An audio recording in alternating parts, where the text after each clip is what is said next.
Alhamdulillah. Wassalatu wassalamu ala sayyidina Rasulillah Sayyidina wa maulana Muhammad Ibni Abdillah wa ala alihi wa sahbihi wa mawalah. Wala hawla wala quwata illa billah. Ashhadu an la ilaha illallah wahdahu la syarikalah. Wa ashhadu anna sayyidana wa nabiyyana wa maulana Muhammadan abduhu wa rasuluhu alladzi la nabiyya wa la rasula ba'daha ma ba'd. Ma'asyiral muslimin rahimakumullah, segenap jamaah Masjid Al-Hidayah Capital Place, segenap pengurus Dewan Kemakmuran Masjid, mudah-mudahan kita semua diberikan kesehatan dan keafiatan dan kematian husnul khatimah. Amin Allahumma amin. Ma'asyiral muslimin, hari ini dunia sedang mengalami kemajuan yang tidak pernah terjadi sebelumnya dalam sejarah manusia manapun. Pada hari ini manusia mampu untuk mengirim pesan ke seluruh dunia hanya dalam waktu beberapa detik saja. Pada hari ini manusia mampu berbicara dengan mesin. Manusia mampu untuk menciptakan artificial intelligence, kecerdasan buatan, mampu untuk menjelajah luar angkasa. Bahkan kita berada di satu gedung yang saya kira di zaman Nabi Muhammad SAW hanya bisa diprediksi dan belum ada realitanya. Sekarang kita masuk ke dalam bagian itu. Tapi pada saat yang sama, manusia juga mengalami kegelisahan yang tidak pernah terjadi sebelumnya. Depresi meningkat, bunuh diri meningkat, perceraian meningkat, penyalahgunaan narkoba meningkat, kecanduan pornografi meningkat, kecemasan meningkat, anak-anak kehilangan arah, remaja kehilangan teladan, orang tua kehilangan wibawa, masyarakat kehilangan ketenangan, guru kehilangan penghormatan. Maka muncul pertanyaan besar, kenapa manusia ini makin maju tapi makin gak bahagia ya? Makin kaya tapi kenapa malamnya jadi gelisah ya? Kenapa makin pintar tapi kehilangan makna hidup ya? Ternyata jawabannya Allah Subhanahu wa taala sudah sampaikan di dalam Quran surat Thaha ayat ke-124. Wa man a'rada 'an dzikri fa inna lahu ma'isyatan dhanka wa nahsyuruhu yaumal qiyamati a'ma. Siapapun Anda, kata Allah, siapapun Anda, apapun jabatan Anda, manusia ataupun jin Anda, kalau Anda, kata Allah yang menciptakan kita semua, kalau Anda tidak mau mengingat saya, mengabaikan peringatan saya, maka pastilah saya bikin hidup Anda sempit. Allah tidak bilang miskin, awas. Allah tidak bilang saya bikin Anda miskin, enggak. Tapi Allah bilang saya bikin hidup Anda sempit. Dan saya akan kumpulkan orang-orang yang sengaja meninggalkan zikir kepada saya dan mengabaikan peringatan saya di hari kiamat dalam keadaan buta. Allah nggak bilang, akan saya bikin miskin. Kalau kalian lupa zikir, tidak mengindahkan peringatan saya, akan saya bikin melarat. Allah nggak bilang gitu. Tapi Allah bilang, kehidupannya saya bikin sempit. Rumahnya besar, mobilnya banyak, jabatannya tinggi, tapi dadanya sempit. Hatinya gelisah, jiwanya kosong, tambah uang, tambah sedih. Malamnya tidak tenang itu. Ya. Karena kekayaan tidak selalu berarti ketenangan, dan kemiskinan juga tidak selalu berarti kesengsaraan. Orang banyak harta bukan artinya lebih banyak bahagianya. Saya jamin 100.000%. Top 5 manusia makhluk Allah yang paling top 5 itu ndak ada yang punya kekayaan fantastis. Top 5 ini ulul azmi. Nabi Nuh kaya, pinter, tapi dipakai untuk menyelamatkan kaumnya. Semua hartanya habis, waktunya habis untuk apa? Membangun bahtera supaya bisa selamat. Bukan orang malas, pekerja keras dan tangguh. 2, Nabi Ibrahim alaihissalam Dari Babilonia, Irak, pergi ke Palestina. Dari Palestina, paceklik pergi ke Mesir. Dari Mesir, pergi ke Palestina. Nikah dengan Siti Hajar, hadiah dari Mesir, pergi turun lagi ke bawah, ke selatan, ke Makkah. Meninggalkan Siti Hajar dan Nabi Ismail alaihissalam. Pergi lagi ke Palestina. Dari Palestina pergi lagi ke Mekah bangun Ka'bah. Pergi lagi ke Palestina. Bukan orang miskin saudara, tapi habis hartanya. Untuk apa? Untuk membangun rumah Allah. Untuk membangun Baitullah. Untuk membangun Ka'bah. Meletakkan pondasi manasik haji. Nabi Musa, itu top 5. Punya uang, kaya. Tapi hidupnya tidak glamor. Habis uangnya, hartanya untuk membantu Bani Israel keluar. Nabi Musa bisa aja memilih untuk tinggal di Madian. Nah, kita kan sudah prosper, istri anaknya Nabi, gembala banyak, hidup santai, jauh dari Firaun. Ajaran agama itu nggak pernah menyuruh kita mikirin diri sendiri, Pak. Carikan saya satu saja ayat Quran atau hadis yang menyuruh kita egois. Kemiskinan bukan berarti kesengsaraan. Bisa. Ibunya Siti Maryam nurunin makanan dari langit dikasih. Miskin? Tentu enggak. Tapi hidupnya sederhana. Apalagi Nabi Muhammad SAW. Kaya luar biasa. Istrinya kaya. Tapi habis hartanya untuk kemaslahatan orang lain. Umat. Itu manusia sukses. Bukan yang jalan kemana-mana kemudian dikawal. Belum tentu. Sayyidina Umar saja naik keledai, tingginya 2,8 meter naik keledai. Begitu datang ke Mesir, gemetar semua isi Mesir. Pejabatnya semua gemetar. Seorang laki-laki yang naik keledai. Shallu ala Nabi Muhammad. Naam. Ini kan pelajaran. Gak mungkin kan Allah Subhanahu wa taala jadikan top 5 dalam tanda kutip orang miskin semua. Kenapa bukan Nabi Sulaiman yang raja? Atau Nabi Yusuf pejabat? Nggak masuk top 5 tuh. Atau Nabi Daud yang juga jadi raja? Nggak masuk top 5 juga. Atau Nabi Idris alaihissalam yang membangun 188 kota? Nggak juga kan? Artinya di sini ada pelajaran karena Allah pasti meletakkan hikmah di balik segala sesuatu. Nabi adalah manusia yang wajib kita percaya. Nabi ngomong kita percaya. Nggak percaya, jangan salahin kalau nanti di hari kiamat nggak masuk barisannya. Nabi ngomong percaya, bodoh amat sama yang lain. Nabi SAW mengatakan begini, laisal ghina, kekayaan itu tolak ukurnya bikathrotil arad, bukan dengan aset. Tolak ukur kekayaan bukan aset. Walakinnal ghina ghina nafas, tapi yang dimaksud kaya adalah kekayaan jiwa. Ini penyakit besar Pak di zaman kita. Kita berhasil membangun dunia luar, tapi kita gagal membangun apa yang ada di dalam diri kita sendiri. Kita mungkin sukses di kantor, belum tentu di rumah. Bisa bangun gedung, tapi gagal membangun hati manusia. Berhasil membangun teknologi, tapi gagal membangun akhlak. Percepatan internet, ya. Percepatan pergi dari Indonesia ke Mekah, betul. Tapi kenapa semakin jauh dari Tuhan? Semakin lambat datang ke masjid. Semakin lambat datang ke majelis taklim. Semakin lambat kita bersedekah. Padahal hanya tinggal kiris. Padahal hanya tinggal transfer. Nggak perlu kita datang. Al-Imam Al-Ghazali mengatakan begini. Al-Islamu asasud dunya wa nidhamuha. Islam itu adalah pondasi. Islam, ajaran agamanya, itu pondasi bagi dunia dan penatanya. Yang nata itu agama Islam. Ya kalau soal pembangunan tentu saja kepada ilmu arsitektur. Urusan tentang kesehatan tentu saja kepada ilmu medis. Tapi yang menatanya apa? Ya Islam. Wa ma uqimatid dunya illa bihi. Dunia itu tidak akan bisa ajak kecuali dengan Islam. Faman arada dunya bi ghairi din faqad hadamaha. Yang kejar dunia tapi tidak mau ikut aturan Islam, sesungguhnya dia telah menghancurkannya.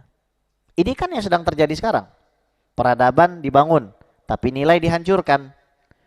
Teknologi berkembang, tapi keluarga runtuh. Ekonomi secara nilai tumbuh, tapi jiwa manusia makin rapuh. Kesenjangan sosial di mana-mana. Barusan saya ngeliat ada orang pakai mobil GLE. Oh bagus ya, saya bilang. Kayaknya harusnya orang Indonesia semua mobilnya GLE deh minimal gitu kan. Betul nggak? Ya. Karena dunia tanpa agama itu bagaikan jasad tanpa ruh. Harus ngerti nih korelasinya nih. Ini top 5 manusia yang saya sebutkan tadi itu harus jadi pembelajaran gitu. Bahwa manusia sukses itu bukan diukur dari kesuksesan pribadinya, tapi kesuksesan komunitasnya. Sejauh mana manfaat dia itu bisa menjamah orang lain. Nah, kalau kita sebagai seorang suami, Pak, punya uang, terus istri kita jelek banget rupanya, dosa gitu. Istri kita kurus, krempeng, kita dosa tuh, pada kita punya uang. Gimana kalau Anda mengurusi satu RT, satu kecamatan, kemudian banyak yang kurus, banyak yang nggak makan? Gimana kalau satu provinsi, Pak? Silakan dianalogikan sendiri aja. Ya. Kalau kita ngurus satu orang saja sudah bisa bahaya, kita zalim pada Allah, apalagi kalau banyak. Jadi ketika manusia kehilangan Allah, pasti cari yang lain. Anak kehilangan Allah, Pak. Kita gagal mempertemukan dia dengan Allah, pasti cari yang lain itu. Istri, kita gagal mengenalkan dia dengan Tuhannya, pasti cari yang lain. Apa tuh? Sebagian menjadikan harta sebagai Tuhan. Sebagian menyembah jabatan. Sebagian menyembah popularitas. Sebagian lagi hawa nafsu. Ini sudah disampaikan oleh Tuhan alam semesta dalam surat Al-Jathiyah ayat 23. Afara'aita manittakhadha ilahahu hawahu. Apakah kamu tidak melihat orang yang menjadikan hawa nafsunya sebagai Tuhannya? Dan ini, hawa nafsu ini sumber dari semua kerusakan modern, Pak. Yuk kita lihat keluarga kita. Bapak sibuk, ibu sibuk, anak sibuk, semuanya hidup satu rumah, tapi masing-masing punya dunianya sendiri.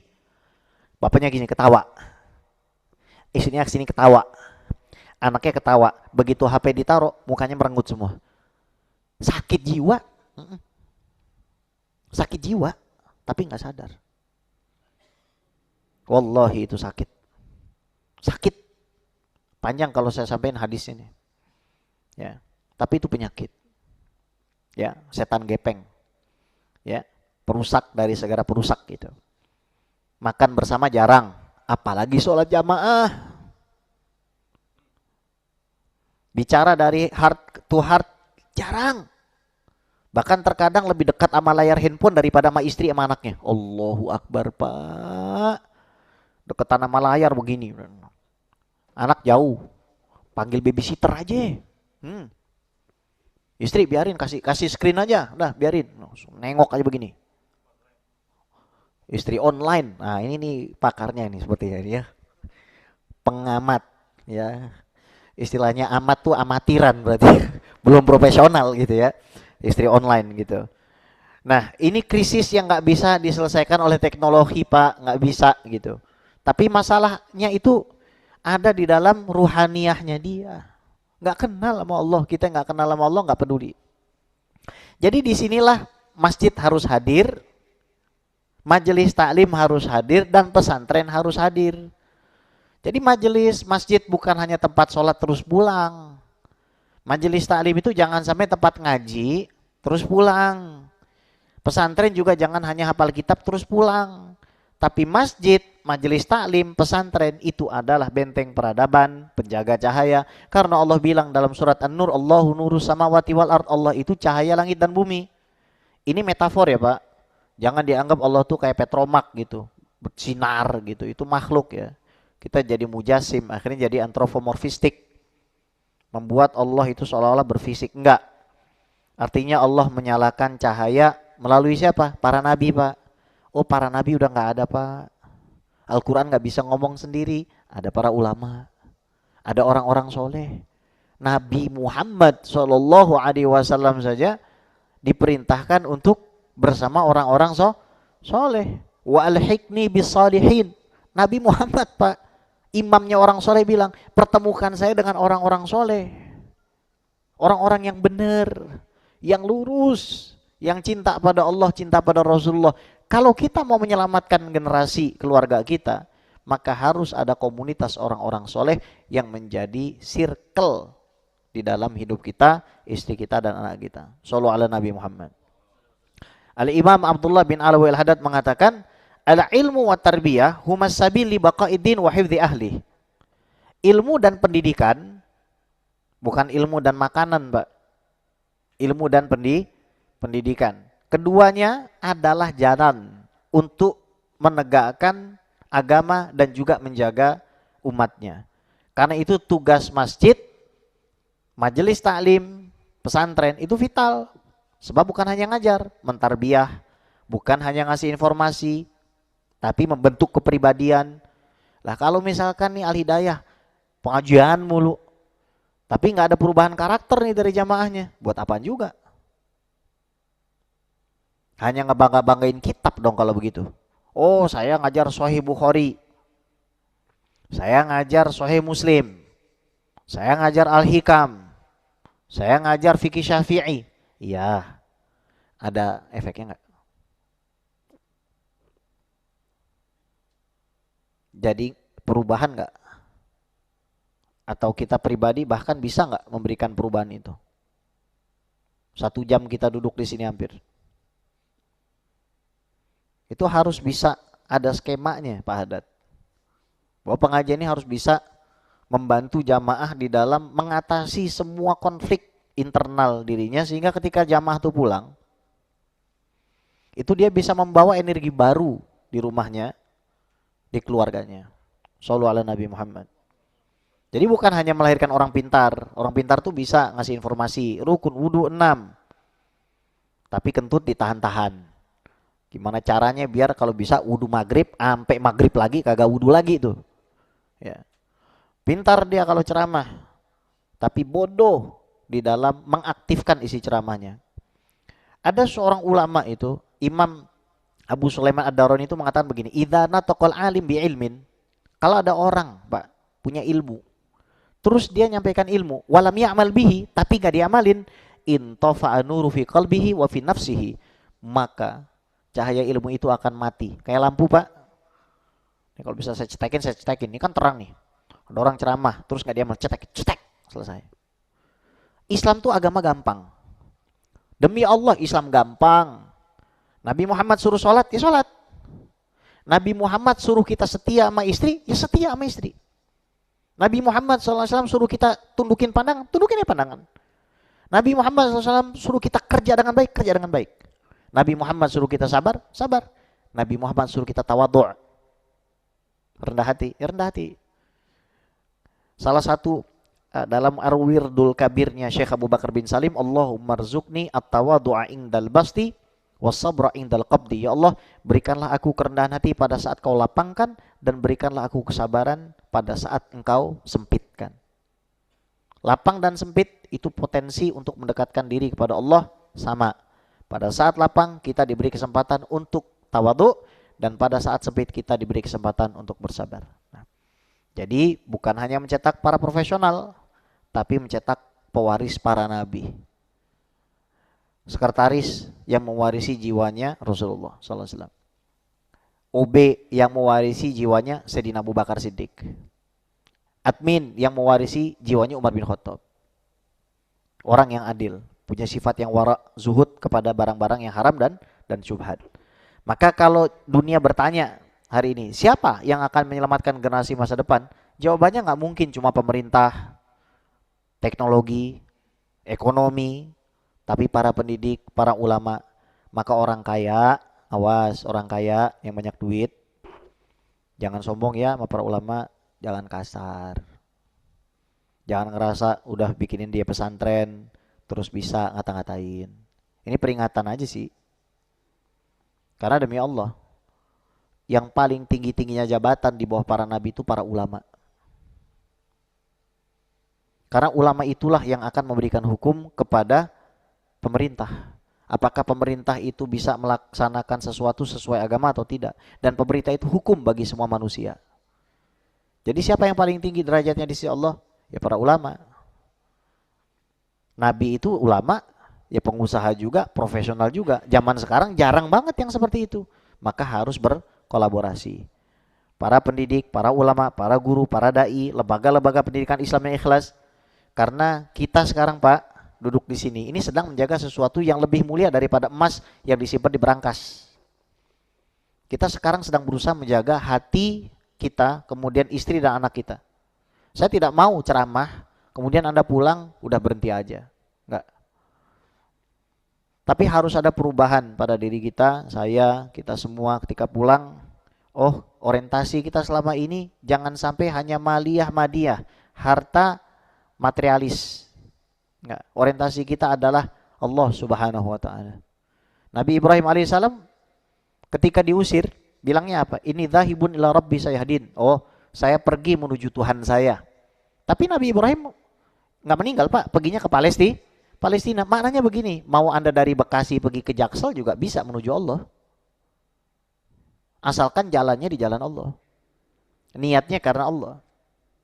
Nah, transisi ke bab selanjutnya, kalau betul peran majelis taklim, masjid, dan pesantren itu besar, apa tantangan terbesarnya ini?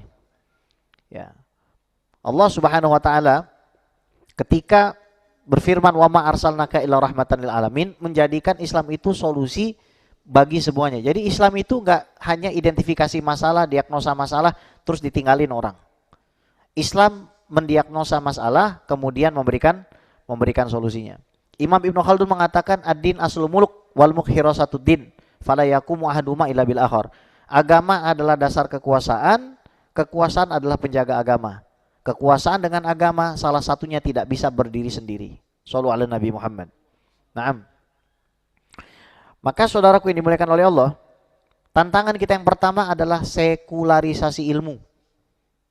Sekularisasi yang paling bahaya itu bukan memisahkan negara dengan agama, tapi memisahkan ilmu dari Allah. Itu yang paling bahaya. Ketika ilmu tidak lagi menghantarkan manusia mengenal penciptanya. Anak-anak belajar biologi, sekedar tahu aja biologi. Belajar geografi, sekedar tahu geografi. Belajar fisika, kimia, matematika, bahkan kedokteran, sekedar tahu aja. Tapi nggak tahu Allah yang menciptakan semuanya. Jadi buat apa, Pak? Saya punya anak 6 bulan, ada di mobil lagi nungguin. Saya bilang sama anak saya, nak, Abi tidak berharap kamu jadi apapun, profesor, dokter, enggak. Abi hanya berharap kamu jadi orang yang soleh, jadi orang yang berakhlak baik, jadi orang yang santun, dan bisa membawa manfaat paling enggak buat diri kamu dan keluarga kamu serta masyarakat di sekitar kamu. Perkara takdir mah urusan Allah. Zaman sekarang bapak rela meninggalkan keluarganya, tapi ketika sampai di rumah tidak juga kembali kepada istri dan anaknya. Tidak juga meletakkan handphonenya. Saya selalu bilang sama istri saya itu, mulai hari ini Abi akan berbicara dengan bahasa Indonesia yang rapih dan dengan bahasa Arab serta bahasa Inggris. Kenapa? Biar hemat nanti di masa depan, kita nggak perlu nyewa orang untuk ngajarin dia bahasa Indonesia sama bahasa Arab, bahasa Inggris. Udah autopilot gitu. Itu investment, Pak. Pada saat saya bisa YouTubean gitu kan, bisa lihat ceramah-ceramah, itu saya tutup, saya ngomong dengan anak saya. Dan ini faedahnya sangat besar. Ajarkan istri kita untuk begitu. Sebenarnya saya nggak mau cerita, tapi ini ilmu saya ceritakan aja. Kemarin, istri membeli sebuah buku tentang Sirah Nabawiyah untuk anak-anak. Jadi cerita tentang Nabi Muhammad SAW. Kemudian, saya pulang dari ngajar, saya bilang, semua masalah dan kegalauan yang Abi rasakan beberapa bulan ini karena Abi ini jauh dari Rasulullah. Abi tidak banyak bersolawat kepada Rasulullah. Abi bersalah kepada Rasulullah. Maka malam hari ini Abi akan mulai memperbanyak solawat lagi. Kemudian saya cerita, bilang sama istri saya bahwa Rasulullah SAW itu senang istri yang taat kepada suaminya. Bahwa semua laki-laki di dunia yang bekerja ketika pulang membawa rezeki, mereka tidak mengharapkan apapun selain penghormatan dari istrinya. Rasa cinta dan sayang dari istrinya.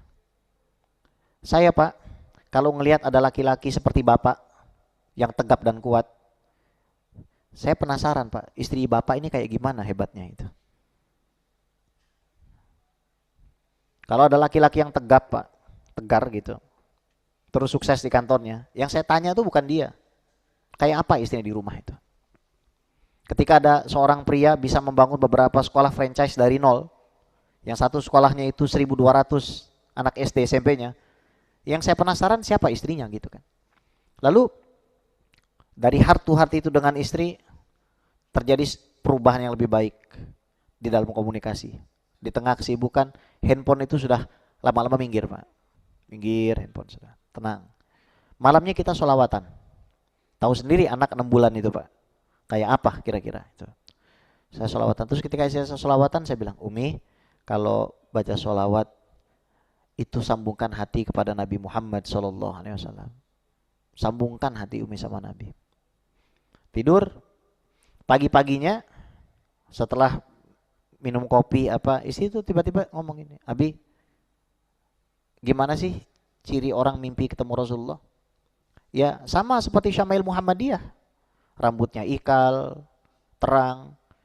Bi, semalam Umi mimpi ada laki-laki tinggi besar, rambutnya ikal, wajahnya bercahaya, tapi pakai jas, rapih.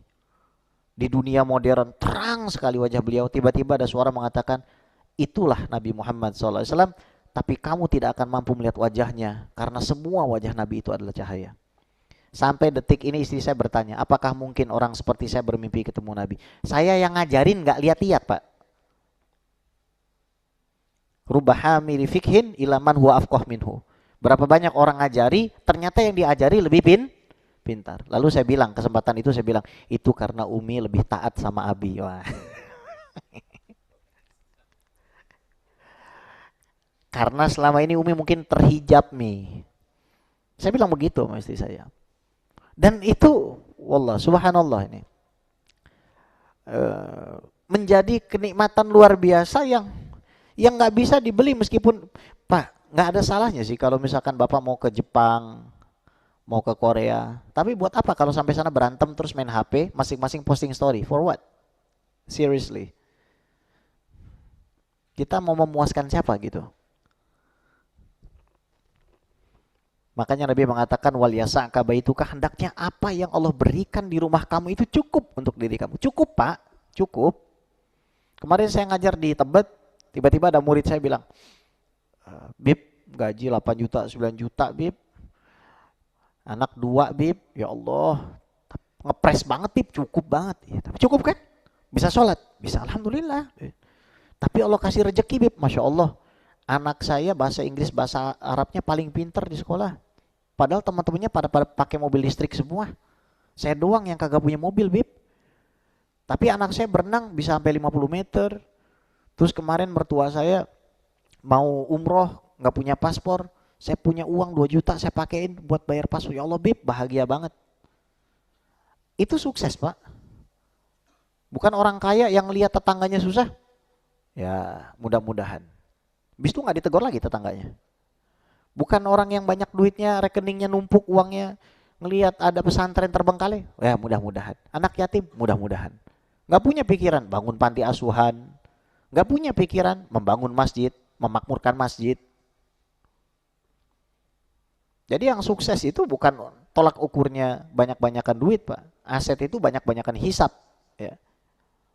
Nah, saudara, kalau seandainya pesantren sekolah itu hanya mengajarkan cara cari duit, tapi tidak mengajarkan bagaimana manusia hidup, maka lahirlah iblis-iblis yang jenius. Cerdas, tapi linglung. Manusia sekarang punya kendaraan cepat, tapi begitu naik motor sama mobilnya, bingung mau kemana. Halo, bener gak? Udahlah pokoknya keluar aja gitu. Cari majelis Pak. Hunting tuh semua majelis ilmu. Masjid didirikan begitu banyak, buat kita apa? Tempat nongkrong kita. Makanya saya lagi nunggu nih, Cafe Al-Hidayah. Nah, iya, di atas ada ya, Cafe Al-Hidayah ya, Hotel Al-Hidayah. Masya Allah, isinya orang-orang yang perlu mendapatkan hidayah gitu. Ya. Mereka mampu menjelajah luar angkasa tapi nggak bisa jelajah dirinya sendiri. Kata Imam Ghazali, ilmu kalau tidak menimbulkan rasa takut pada diri seorang hamba, itu adalah hijab di antara dia dengan Allah Subhanahu wa taala. Maka matematika harus mendekatkan diri kepada Allah, Pak. Duit Bapak tandanya berkah, Pak, gajian itu mendekatkan Bapak dan keluarga kepada Allah, Pak. Di hari kiamat ada seorang hamba yang selama di dunia itu doa terus, tapi nggak dikabul-kabulin, Pak. Terus sama Allah tuh dikasih surga yang paling luas. Hamba itu bilang, ya Allah, saya ini sholat biasa, puasa biasa. Bima niltu hadza. Dengan apa saya dapat ini? Oh, ini aku berikan kepada kamu sebagai ganti doa-doamu yang tidak aku kabulkan di dunia. Akhirnya dia bilang begini, ya Allah, kalau tahu begini mendingan doa saya lebih banyak lagi, jangan dikabulin. Pak, saya kasih tahu rahasia. Hakikat doa dikabulkan itu, diijabah itu, pada saat kita terus berdoa. Bukan pada saat cepat dikabul. Pada saat cepat dikabul itu, maknanya apa? Allah bosen sama suara kita. Kebanyakan kita, kalau udah kenyang, berhenti doa. Kalau udah kaya, berhenti minta. Kenapa Nabi Muhammad SAW itu doa mulu? Kenapa? Karena setiap dapat duit bagi ke orang. Bukan ngumpulin untuk diri sendiri. Jadi ini pelajaran buat saya pribadi, buat kita semua. Di era industrial seperti sekarang, di era di mana kita bekerja untuk corporate, ingat Pak, sebaik-baik employer adalah Allah. Sebaik-baik orang yang mempekerjakan kita adalah Allah. Maka jangan sujud kecuali kepada Allah. Jangan taat kepada manusia kalau dia tidak taat kepada Allah. Dan jangan khawatir menghadapi dolar 18.000 kalau kita berpegang teguh pada Allah Subhanahu wa taala. Kita baca suratul Fatihah. Mudah-mudahan bapak-bapak sehat, ibu-ibu sehat. Saya doakan bapak-bapak rezekinya lancar dunia akhirat. Semua hajat-hajat bapak semuanya dikabulkan oleh Allah. Bapak diumrohkan, dihajikan, Pak. Istri-istri bapak dijadikan istri-istri yang solehah, yang setia lahir batin. Suami ibu-ibu juga jadi suami yang setia. Anak-anak bapak ibu semua soleh dan solehah sampai hari kiamat. Keturunan bapak ibu semuanya sujud dan menyembah Allah Subhanahu wa taala. Mudah-mudahan Allah kasih kebahagiaan selalu kepada pengurus Masjid Al-Hidayah, kepada Pak Haddad, pada ustadz kita, dan siapapun yang mengajar di sini, yang belajar di sini, Allah kumpulkan bersama baginda Nabi besar Muhammad sallallahu alaihi wasallam ala hadhihi niyah wa ala kunnatin salihah wa ala hadratin Nabi Sayyidina Muhammadin sallallahu alaihi wa ala alihi wa sahbihi wasallam. Sya'ulillahi lana wa lahumul Fatihah. Bismillahirrahmanirrahim. Alhamdulillahirabbil alamin. Arrahmanirrahim. Maliki yaumiddin. Iyyaka na'budu wa iyyaka nasta'in. Ihdinas siratal mustaqim. Shiratal ladzina an'amta 'alaihim. Amin ya mujibas sa'ilin birahmatika ya arhamar rahimin. Allahumma inna nas'aluka bihaqqil Fatihah wa bi syafa'atil Fatihah barakatil Fatihah an taftah lana kull khair wa an tadfa'na kull syurur ya farijal hamdi ya kashifal gham ya man li 'abdi yaghfir wa yarham ya dafi'al bala ya Allah ya dafi'al bala ya Rahman ya dafi'al bala ya Rahim. Idfa'nal bala min jamil bala fid dini wa dunya wal akhirah. Da'wahum fiha subhanakallahumma wa tahiyatum fiha salam wa akhiru da'wahum alhamdulillahi rabbil alamin. Mudah-mudahan sehat selalu Pak. Orang tua kita semua diampuni oleh Allah. Niatkan pahala kita majelis pada siang hari ini, kita niatkan untuk kita hadiahkan juga kepada kedua orang tua kita, khususnya yang sudah meninggal. Karena mereka yang sudah meninggal membutuhkan amal soleh dari anak-anaknya, agar mereka bisa terus menjalani kehidupan di alam barzakh dengan baik. Wassallallahu ala sayyidina Muhammad wa ala alihi washabihi ajmain. Alhamdulillahirabbil alamin. Subhanakallahumma bihamdika asyhadu an la ilaha illa anta astaghfiruka wa atubu ilaik. Assalamualaikum warahmatullahi taala wabarakatuh.